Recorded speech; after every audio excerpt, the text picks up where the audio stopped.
नमो विष्णुपादाय कृष्णपृष्ठाय भूतले श्रीमते जय पताका स्वामिनीति नामिने।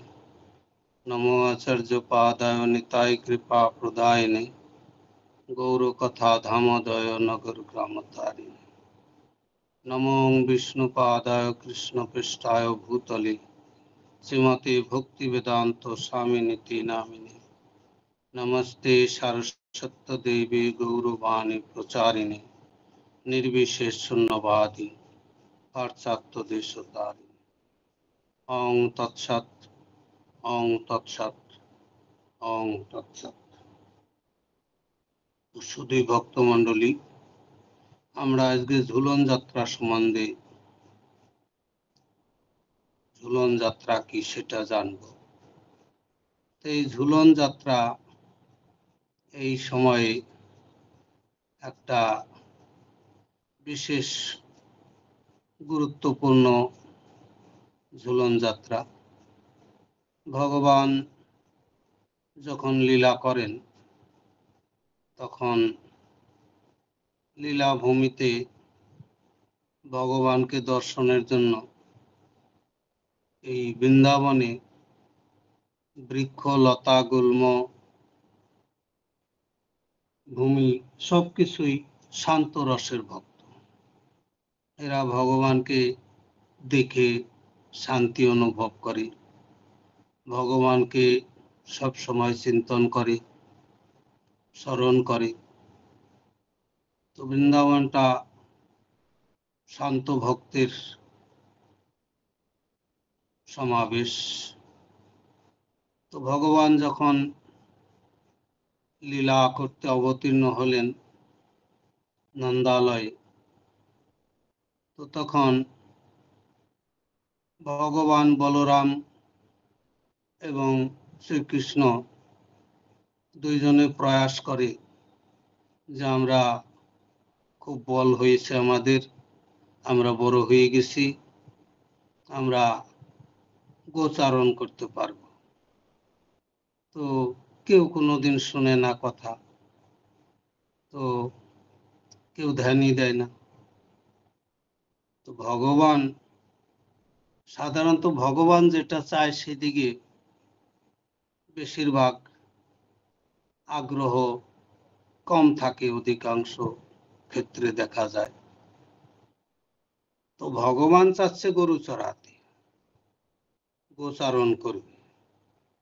কিন্তু কেন গোচারণ করবে না? ব্রজভূমিতে সব ভক্তগণ, শান্ত রসের ভক্তরা বলছে এত কাল আমরা ভজন সাধন করলাম, আর ভগবান সেই বৃন্দাবনে অবতীর্ণ হয়েছেন, আমাদের এই জীবনেও ভাগ্যে জুটবে কিনা, ভগবানকে দর্শন পাবো কিনা।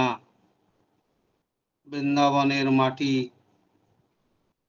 তারাও বলছে ভগবানের শ্রী পদধূলি আমাদের, আমরা অভিষিক্ত হব কিনা। ভগবানের পদধূলি না পেলে এত সাল আমরা ভজন সাধন করে সব ভজন সাধনই ব্যর্থ যাবে, তো কি করে কি হবে। তো সবাই স্তব তুতি, ভগবানের চিন্তন যে ভগবানকে কি করে দর্শন পাব। তো তেমনি ভগবান এই গোচারণ লীলা শুরু করার জন্য ব্যস্ত হয়ে যায়, কারণ ভক্তরা তারা নিরাশ হয়ে যাচ্ছে যে ভগবান কতদিন হলো অবতীর্ণ হয়েছে, এখনো আমাদের ভাগ্যে একটু দর্শন হলো না। তো তাই শান্তরসের ভক্তদের নিরাশ দেখে ভগবান এবং বড় ভাই বলরাম সব সময় বলতেছে মা যশোদাকে, মা আমার না খুব বল হয়ে গেছে, এখন দেখো কত শক্তি হয়ে গেছে, আমরা আর ছোট নাই, আমরা অনেক বড় হয়ে গেছি, আমরা উদ্দেশ্য কি না গোচারণে যাবে, ছোট হয়েছে, তোমরা ছোট আছো, তোমরা এখন পারবে না, এইরকম কথাই খালি বলে। তো তাই বলছেন, হ্যাঁ আমাদের অনেক শক্তি হয়ে গেছে, আমরা এখন যুদ্ধও করতে পারবো, আমাদের গায়ে অনেক বল হয়ে গেছে। মাকে বলে যে আমরা গোচারণ করব, আমরা অনেক বড় হয়ে গেছি। তো মা আর কিছু কান দেয় না, নন্দ মহারাজকেও বলে কোনো কান দেয় না। তো বলরাম কৃষ্ণ চিন্তা করছে, এ তো ভারী মুশকিল, ভক্তদের তো আর সহ্য করতে পারছে না, ওরা ওরা হতাশ হয়ে যাচ্ছে, আর ওদের দর্শন দেওয়া আমাদের দরকার। আর গোচারণ লীলা যদি না করি সমগ্র বৃন্দাবন, 84 ক্রোশ বৃন্দাবন পরিভ্রমণ যদি না করি, তাহলে বৃন্দাবনের শান্ত রসের ভক্ত এদের কি করে আনন্দ পাবে? এরা এই আমার দর্শনের জন্যই কোটি কোটি বছর ধরে তপস্যা করে, আর তাদের দর্শন দেওয়ার সুযোগও হয় না।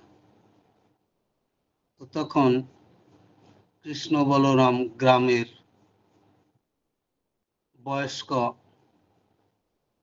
বৃদ্ধ, জ্ঞান বৃদ্ধ, বয়োবৃদ্ধ সবার কাছে একটু আবদার করে যে আমরা বড় হয়ে গেছি, আমরা গোচারণ করতে চাই।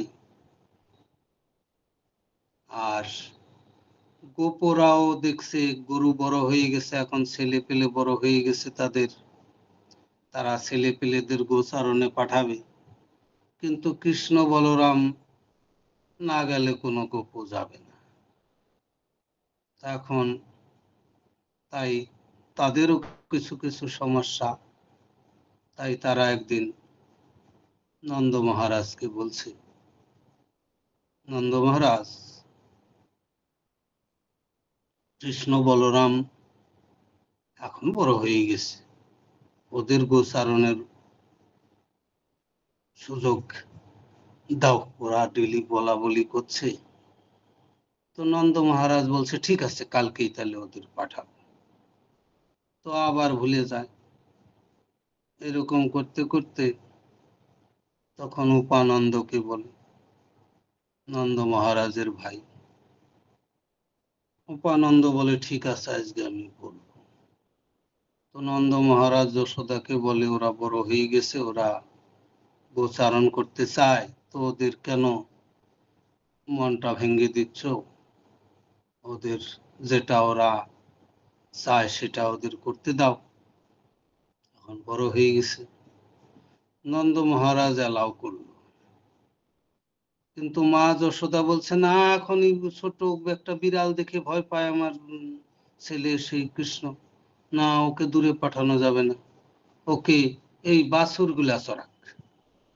বাছুরের এইরকম কৃষ্ণ বাছুর চড়ানোর পারমিশন পেলেন কৃষ্ণ বলরাম। তো বাছুর চড়াচ্ছেন, তো বাছুর তো গ্রামের বাড়ির আশপাশ দিয়ে দূরে তো যেতে পারে না। তো তাই ভিড় হয়ে যায় কৃষ্ণ বলরামকে দেখার জন্য, দূর দূর থেকে অনেক ভক্ত তারা দর্শন করতে আসে। হরিণ, শিয়াল আদি বৃন্দাবনের নানা রকম জীবজন্তু তারা দেখতে আসে, বিভিন্ন রূপ নিয়ে আসে, দেবতারা আসে, সব ভক্তবৃন্দ বিভিন্ন রূপে দর্শন করতে আসে।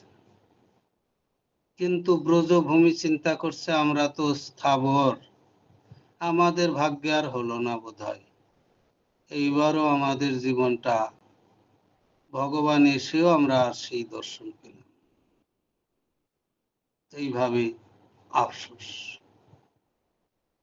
তো কৃষ্ণ বলরাম চিন্তা করছে, না, আমি সারা ব্রজভূমি আমার পদধূলি চাচ্ছে, বলরামের পদধূলির প্রয়োজন আছে, তারা অনাদিকাল এইভাবে ভজনা করছে, তাদের চেতনায় আমার পদধূলি নেওয়ার জন্যই এই বৃন্দাবন তারা তপস্যা করছে, তাই তাদের দর্শন দিতেই হবে। এইভাবে ধীরে ধীরে আবার উপানন্দকে বলে, গ্রামের সবাইকে বলে, আমরা বড় হয়ে গেছি, আমাদের গোচারণের সুযোগ দেওয়া হোক দূরে দূরে। তো তখন গ্রামবাসী, ব্রজবাসী সবাই বলে, কারণ ব্রজবাসীদের বাচ্চা কেউ যায় না, কৃষ্ণ বলরাম না গেলে ওরা যাবে না। তো তখন তারাও সবাই মিলে নন্দ মহারাজের উপর চাপ সৃষ্টি করছে। উপানন্দও বলছে, ও বড় হয়ে গেছে, এখন ওকে দাও, সুযোগ দাও, ওরা চায়, কেন বাধা দিচ্ছ? নন্দ মহারাজ ওই দিন গোপা অষ্টমীর দিন ভগবান বাছুর পালক থেকে বাছুর পালক থেকে প্রমোশন হলো, উনি ভগবান তখন গোপাল হলেন। এতদিন বাছুরের পালক ছিলেন, এখন গোপালক হলেন। তো তাই গোপালকের ভূমিকায় আসলেন। তো এইভাবে প্রতিটা লীলাই ভগবানের খুব গুরুত্বপূর্ণ। তো এইভাবে ভগবান গোপা অষ্টমীর দিক থেকে বৃন্দাবনের সর্বত্র বিচরণ করে বৃন্দাবন ভূমিকে পদরজর দ্বারা অভিষিক্ত করলেন শ্রীপাদ পদ্মের দ্বারা। তো এইভাবে ধীরে ধীরে বড় হওয়ার পর রাধা রানীর সাথে কৃষ্ণের বিবাহ, সেটা একটা ইচ্ছা ছিল মা যশোদার, কিন্তু বিভিন্ন সমস্যা এসে এসে আটকে যায় বিবাহ। তো তখন বৃষভানু রাজা দেখলেন বিভিন্ন বিবাহ ঠিক করার পর এক পাঙ্গা খাড়া হয়ে যায়, আর বিবাহটা দেরি হয়ে যায়, ডেট পাল্টে যায়। এত দেরি করতে করতে আমার মেয়ে বড় হয়ে গেছে, নন্দ মহারাজের ছেলে তো কোনো সমস্যা নাই, আর আমার মেয়ে বড় হয়ে গেলে লোকে বলবে আমি একজন রাজা, না, বিয়ে দিতে হবে, সেরকম কুলীন ব্রাহ্মণ দেখে বিয়ে দিতে হবে, কুলীন গোয়ালা দেখে আমি ভালো করে মেয়ের বিয়ে দিব, অবস্থাপন্ন। তো খুঁজতে খুঁজতে অভিরামকে পেল। অভিরাম বলছি এই জটিলার ছেলে অভিমন্যু, অভিরাম বলছি। অভিমন্যু খবর পেল ছেলে খুব ভালো, মোটা সোটা, শক্তিশালী, বরিষ্ঠ দেহ। তো বিবাহ ঠিক হলো।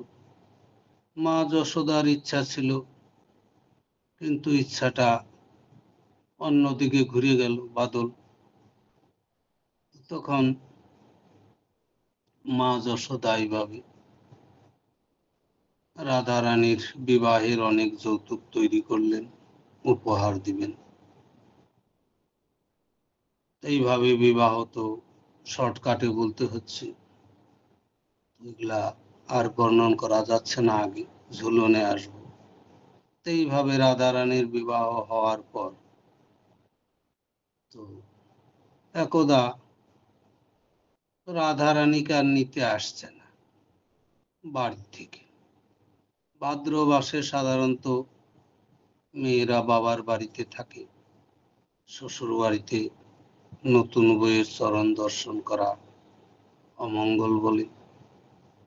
তো তাই এদিক দিয়ে রাধা রানী খুব গালে হাত দিয়ে চিন্তা করে যে আমার বাবার বাড়িতে আমাকে এবার নিতে আসছে না, আর কাটা ঘায়ে নুনোর সেটা দেওয়ার জন্য তো সবাই তৈরি থাকে। জটিলা কুটিলা বলে, দেখো তোমাকে এবার কোনো কেউ ডাকতেও আসলো না, কেমন তোমাকে ভালোবাসে দেখো।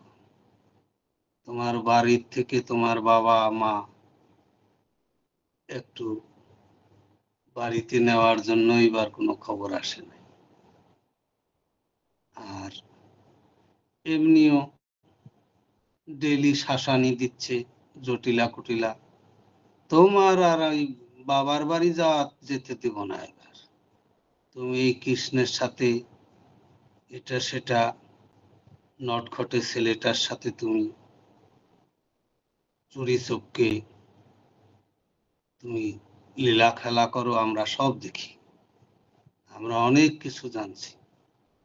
তোমাকে আর সুযোগ দেওয়া হবে না, তোমাকে সারা দিন রাত 24 ঘন্টা কয়েদ করে রাখবো, এখানেই থাকবে তুমি, তোমার বাবার বাড়ি টাড়ি আর যেতে দেব না। রাধারানী কান্না করে, তাই তো এবার তো আসলো না। এবার ধীরে ধীরে তো সময় হয়ে গেল।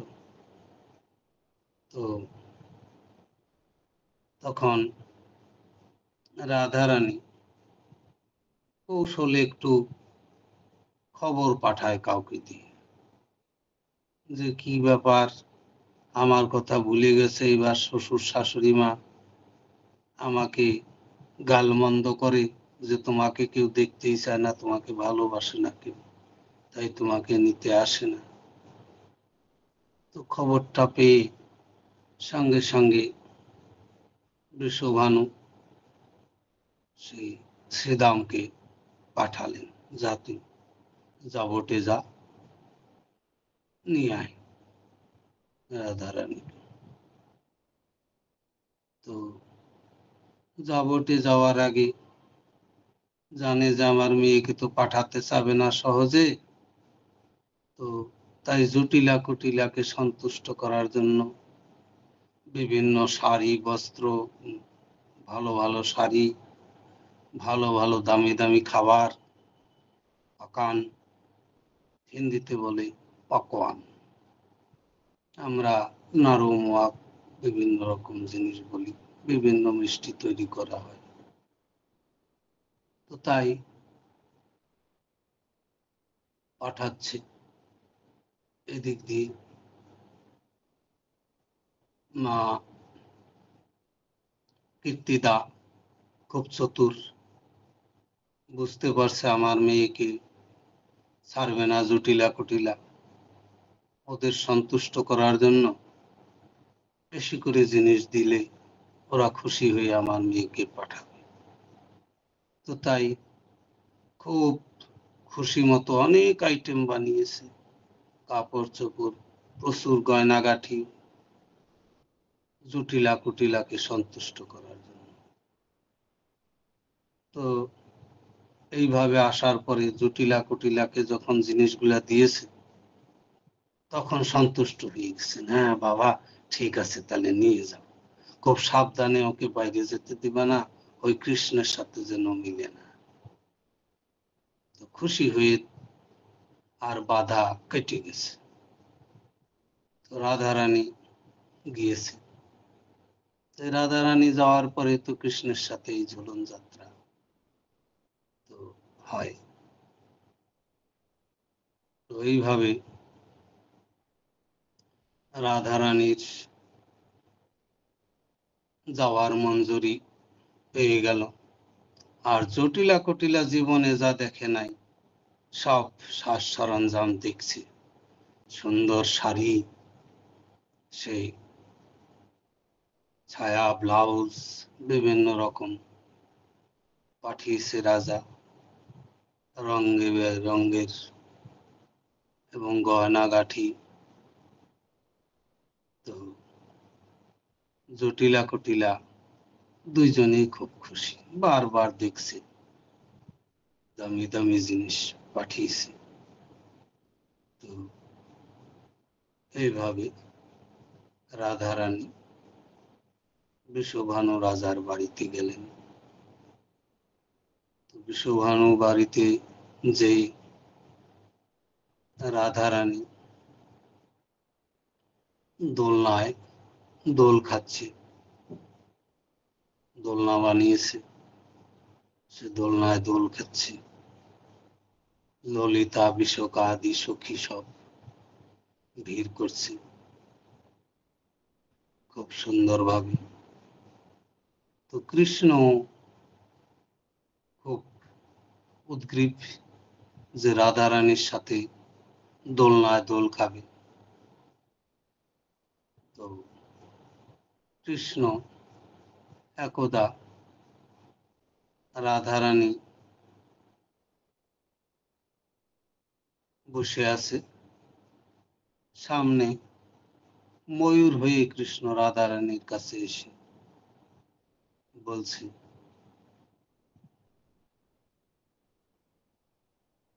কৃষ্ণ কৃষ্ণ। তো রাধারানী অবাক হয়ে গেছে, ময়ূর আমার প্রভুর নাম নিয়েছে, খুব আদর করছে, যত্ন করছে, মাথা বুলিয়ে দিচ্ছে, কোলে নিয়েছে।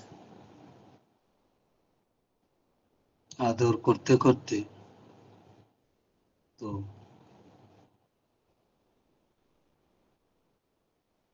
সেই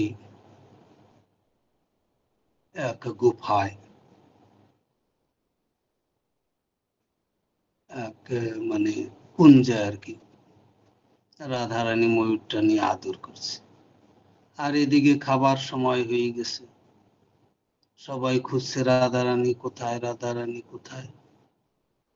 আর কৃষ্ণ প্রকট হয়ে দেখা দিয়েছে, এই ময়ূরটা হলো কৃষ্ণ।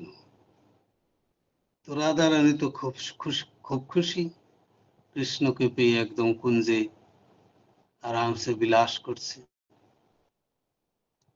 আর এখন রাধারানীকে খুঁজতে এসে যদি কৃষ্ণকে দেখে তাহলে তো সবাই রেগে যাবে, মা আদি যারা সবাই রেগে যাবে।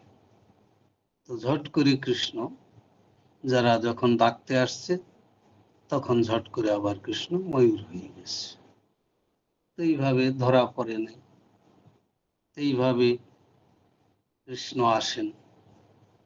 তো একদা দোলনায় দোল খাচ্ছে কৃষ্ণ,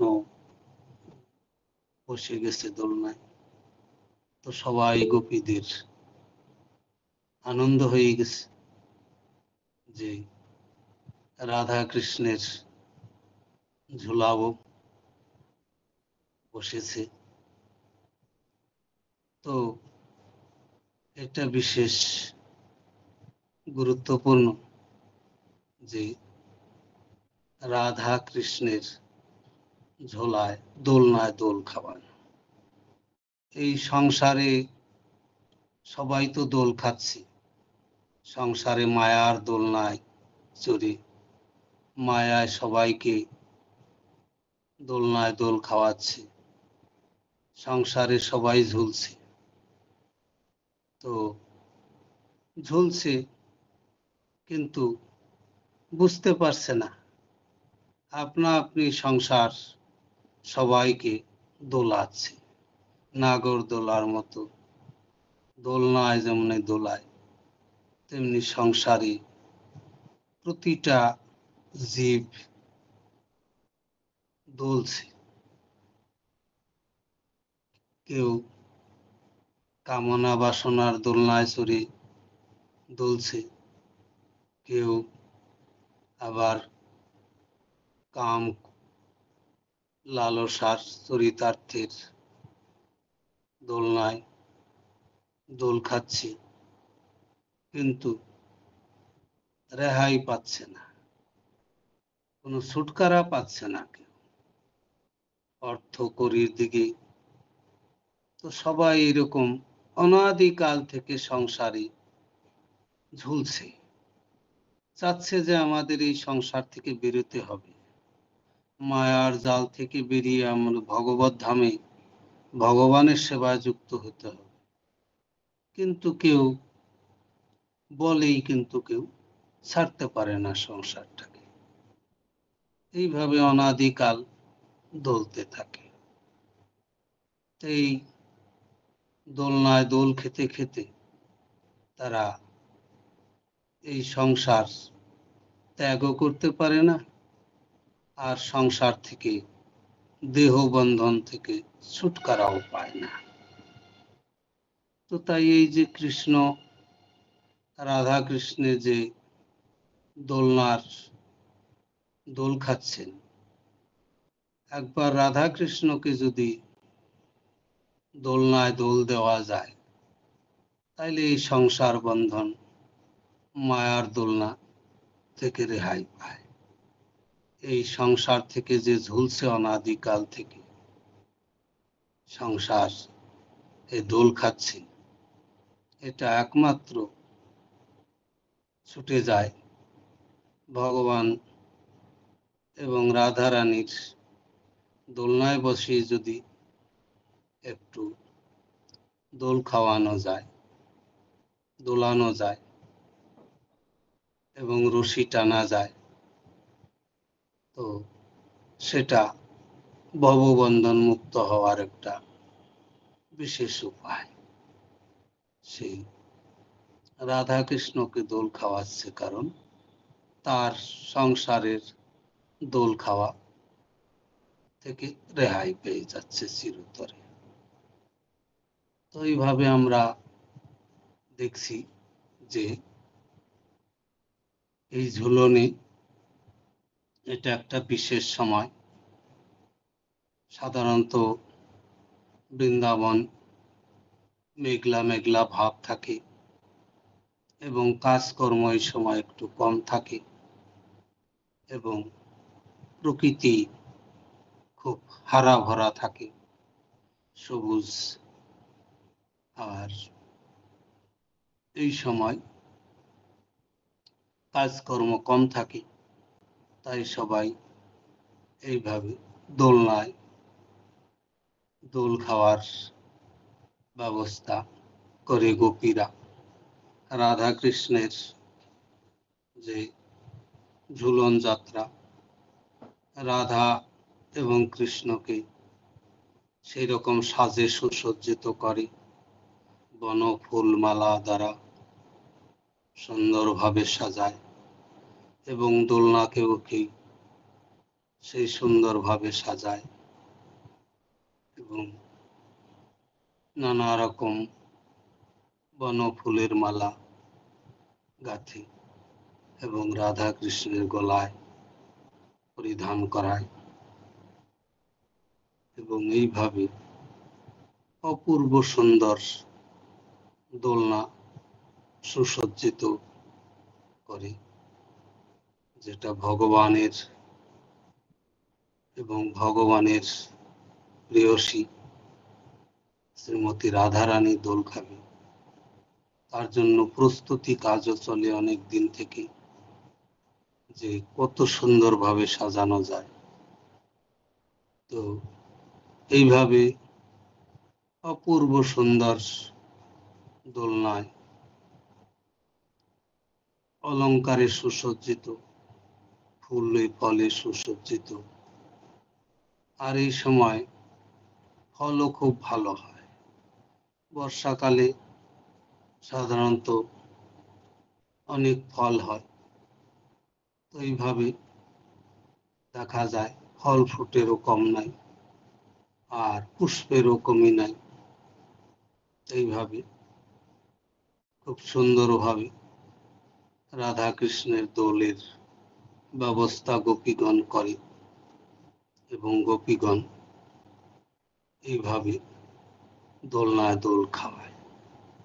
রাধা কৃষ্ণ আনন্দে অভিভূত হয়ে যায়, আর ব্রজ গোপিকারা অপূর্ব আনন্দ আস্বাদন করে। ভগবানের সেবায় চিন্ময় আনন্দ, ভগবানের সেবায় আনন্দ, ভগবানের দর্শনে আনন্দ। তো কাজেই ভগবানের লীলা ভূমি, ভগবানের লীলা একটা বিশেষ আনন্দময়। সে রোমাঞ্চকর, সে অপূর্ব সুন্দর। এই আনন্দ অন্য কিছুর মধ্যে উপলব্ধি করা খুব কঠিন। তো তাই আমরা কৃষ্ণের লীলায় যে আনন্দ অনুভব করি, কৃষ্ণের প্রতিটা ক্রিয়াকলাপে প্রচণ্ড আনন্দের ঢেউ বয়ে আসে। যেমন সমুদ্রে গেলে সমুদ্রের ঢেউয়ের সুর শোনা যায়, তেমনি কৃষ্ণের বাঁশরি গোপীদের মনকে আকৃষ্ট করে, প্রথমে কানকে আকৃষ্ট করে, আকর্ষণ করে, এবং কৃষ্ণের সেই শ্রীপাদপদ্মের যে সুগন্ধ, সেটা গোপীদের নাককে অভিভূত করে। তো তাই সেই সুগন্ধ গোপীদের যেমন গবাদি পশুদের রশি রজ্জু দ্বারা নাক ফুটো করে রজ্জু দ্বারা আবদ্ধ করা হয়, সেই রজ্জু টানলে গরু যেমনই শক্তিশালী হোক দৌড়িয়ে আগে আগে চলতে থাকে, যত প্রয়োজন তত বেগে চালাতে পারে। তো কৃষ্ণ এরকম তার শরীরের সুগন্ধের দ্বারা গোপীদের আকৃষ্ট করে, আর গোপীরা সেই গন্ধে পাগল হয়ে যায়, ভগবানের অনুসন্ধানে বেরোয় কোন দিক থেকে গন্ধ আসছে। তো তাই গুরু যেমন নাকের দ্বারা, নাকের নাসিকার রজ্জুর দ্বারা কন্ট্রোল হয়ে যায়, গোপীরা ভগবানের গন্ধ, সুমধুর সুবাসিত গন্ধ গোপীদের আকৃষ্ট করে, তাদের গন্ধ টেনে নিয়ে যায়। নাক যেমন গাভীদের নাকে রজ্জু টেনে নিয়ে যায়, সেই গন্ধ সেই নাসিকাকে এমনভাবে আকৃষ্ট করে, সে তারা অভিভূত হয়ে দৌড়াতে থাকে, কোথায় কৃষ্ণ, সুগন্ধ আসছে। তো তাই এই ঝুলন যাত্রা বিশেষ গুরুত্বপূর্ণ, যে ভগবান রাধা কৃষ্ণকে একবার দোলনায় দোল দিলে ভবসাগরের যে অনাদিকালের যে জন্ম মৃত্যুর জরণ মরণ ব্যাধির যে দোলনা, যে ঝুলছে অনাদিকাল থেকে, কোনো রেহাই পাচ্ছে না দেহ থেকে, সেটা বন্ধন মুক্ত হয়ে যায়। তো নৃসিংহ কবচং নারদ উবাচ। জয় গুরু মহারাজ, জয় শিল প্রভুপাদ। ইন্দ্রাদি দেব বৃন্দেশ ততেশ্বর জগৎপতি মহাবিষ্ণুর নৃসিংহস্য কবচং ব্রূহি মে প্রভু। যস্য প্রপট্নাৎ বিদ্যান তৈলক্য বিজয়ী ভবেৎ। শৃণু নারদ বক্ষ্যামি পুত্রশ্রেষ্ঠ তপোধন কবচং নরসিংহস্য ত্রৈলোক্য বিজয়াভিধম। যস্য প্রপট্নাৎ বাগ্মী ত্রৈলোক্য বিজয়ী ভবেৎ। স্রষ্টাহং জগতং বৎস পঠনাৎ তারণাৎ যত। লক্ষ্মীর জগত্রয়ং পতি সংহর্তা চ মহেশ্বর। পঠনাদ্ধারণাদ্দেবা বভুবুশ্চ দিগীশ্বরা ব্রহ্মমন্ত্রময়ং বক্ষে ভূতাদি বিনিবারকম যস্য প্রসাদাদ্দুর্বাশস্ত্রৈলোক্যঃ বিজয়ী মুনি পঠনাদ্ধারণাৎ যস্য শাস্তা চ ক্রোধোভিরস ত্রৈলোক্য বিজয়স্য পবচস্য প্রজাপতি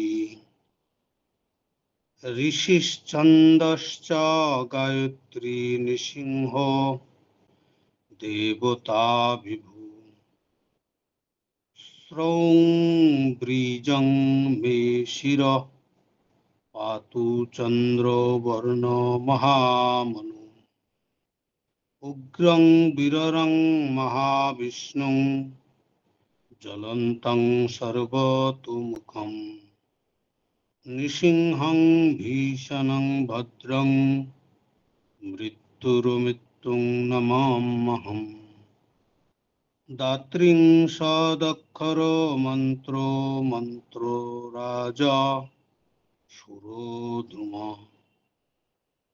কণ্ঠং পাতু ধ্রুবং শ্রোং হৃদো ভগবতে চক্ষুষি মম নরসিংহায় চ জলামালিনে পাতু মস্তকম দীপ্তদংष्ट्राय च তথাগ্নিনেত্রাय च नासिकम्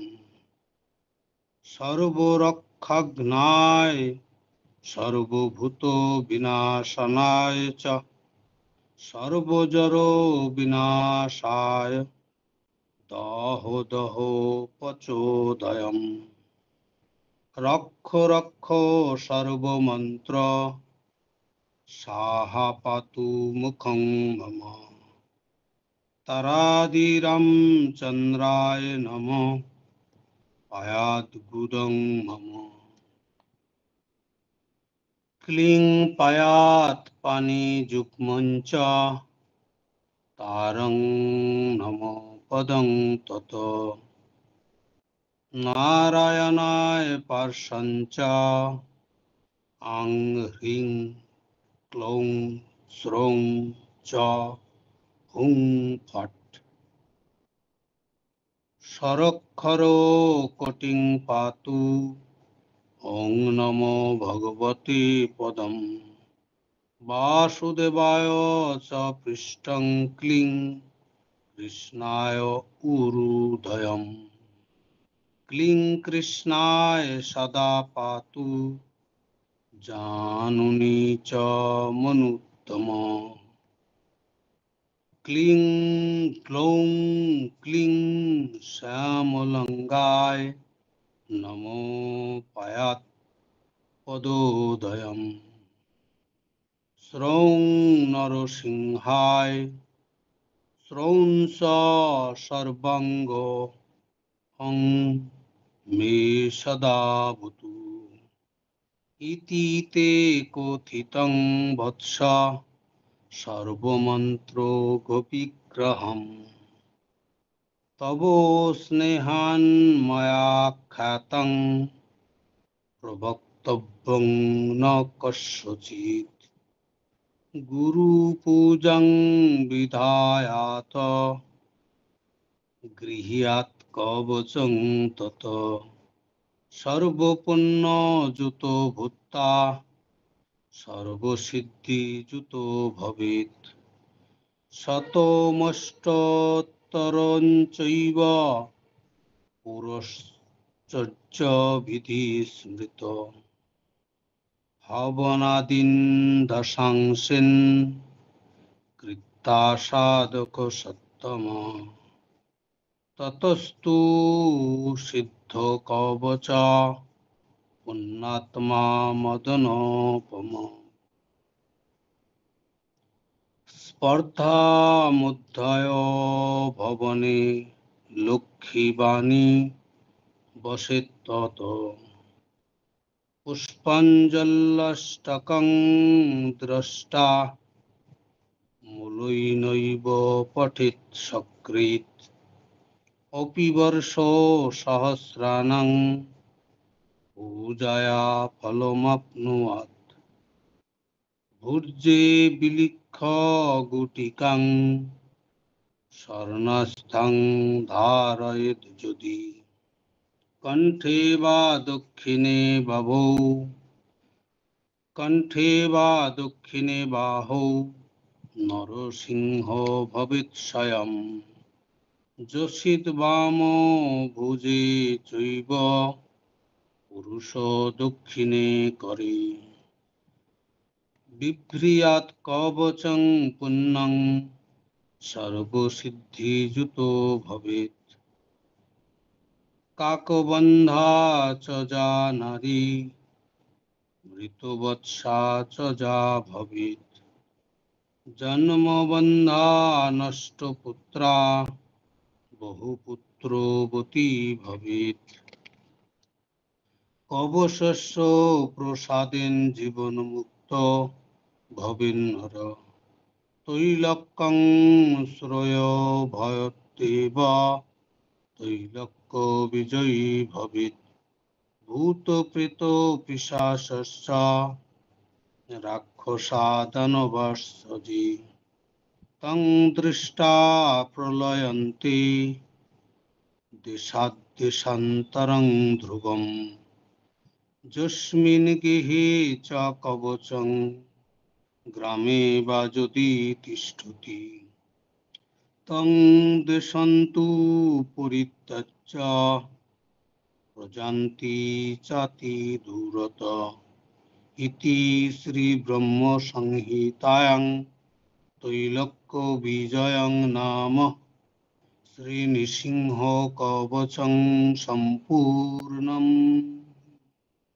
হরে কৃষ্ণ কৃষ্ণ কৃষ্ণ হরে হরে হরে রাম রাম রাম হরে হরে।